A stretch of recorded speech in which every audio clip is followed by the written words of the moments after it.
DeMarco is a Canadian singer-songwriter.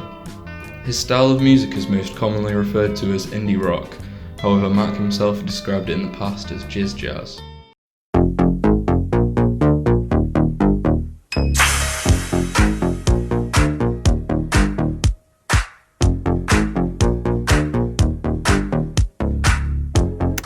So essentially all of the rudimentary elements of a great pop hit are here. Very confusing lyrics. I'm not sure he really even understands the Dolce Vita at all. Longing, sadness. He's all alone in the Dolce Vita. And he's pleading, which, he's leaving it a little bit open-ended for you, which is probably, it could be a woman or a man in Ryan Paris's situation. But he leaves it open-ended. Why? So that I can feel his emotion. I can paste this song onto my own life, and I can feel his longing in the Dolce Vita. And I feel his pain. And that's what good pop music is made out of. It's made out of pure human feeling.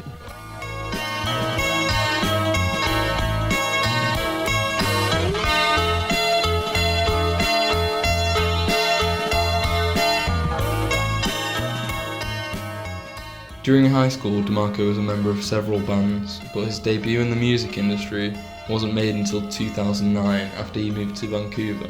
He and his band at the time, who had named themselves Makeout Videotape, decided to self-release the album Heatwave, which ended up selling out of its limited 500-unit run.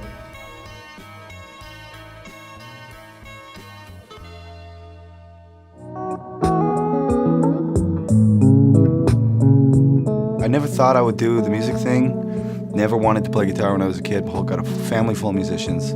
Very unappealing. I was like, screw that. I'm not doing that. They're trying to put me in lessons as soon as I was old enough to walk around or whatever. So I was like, nah. And then picked one up one day. All my friends were playing. Turned out I could do it a little bit. It was interesting. Right around the same time I got into, all the classic rock stuff you get into as a young man. And got hooked. Mac's mother Agnes raised him and his brother Hank on her own after their father left when Mac was just 4. When asked what Mac was like when he was young, she said he was a good kid and never got into much trouble. She said he'd get told off for stupid things like the time he got busted for sitting on top of the high-level bridge, but he'd never act tough or get into fights. Agnes described raising her 2 kids as a challenge to do alone, but never as a burden. She said they had no money, but a great house. She would do whatever job, and they just had a lot of fun.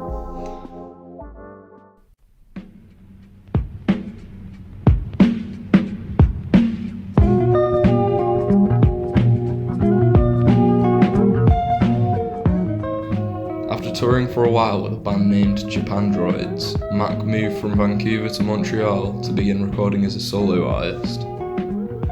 Often failing to find work as a musician, he would have to come up with creative ways to make money.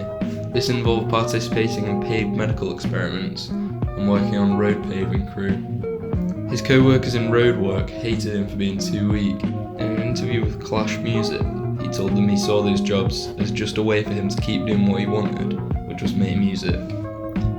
He said he'd do a crappy job for a month, and then he wouldn't have to work for 3 or 4 more months, and he could just work on music. On the 9th of January 2012, record label Captured Tracks announced the signing of Mac DeMarco. Early in 2012, he released his debut LP, titled Rock and Roll Nightclub. This album is filled with DeMarco's trademark experimental style, featuring a number of skits and songs containing pitch control vocals.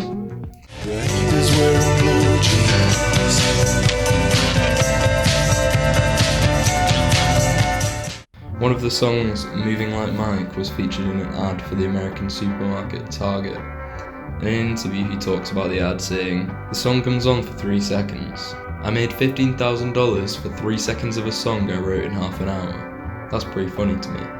Rock and Roll Nightclub impressed his new label enough that they agreed to release a full-length follow-up album. This release was named 2. In this album, Mac shifts his style from the crooning vocals of his previous LP for a brighter sound.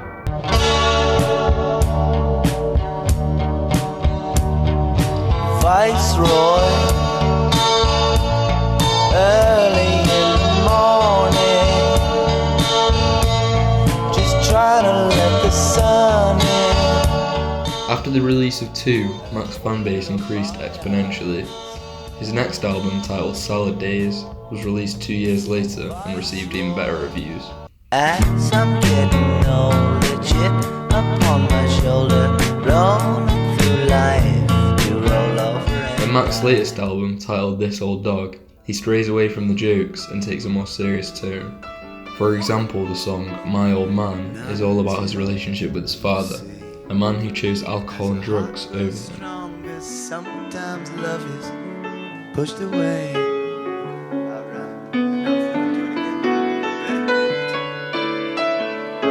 Uh-oh, looks like I'm seeing more of my old man in me.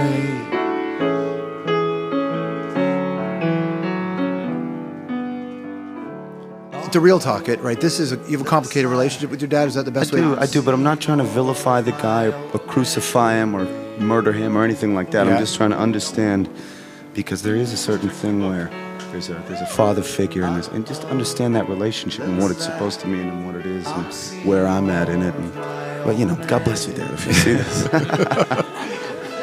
How would you characterize the relationship between the two of you? It's pretty much not one, but it's fine. It's fine, you know. It's okay. I mean, well, that's what I'm trying to figure out, you know what I Right. mean? Yeah. But it is what it is, and you got to roll with the punches.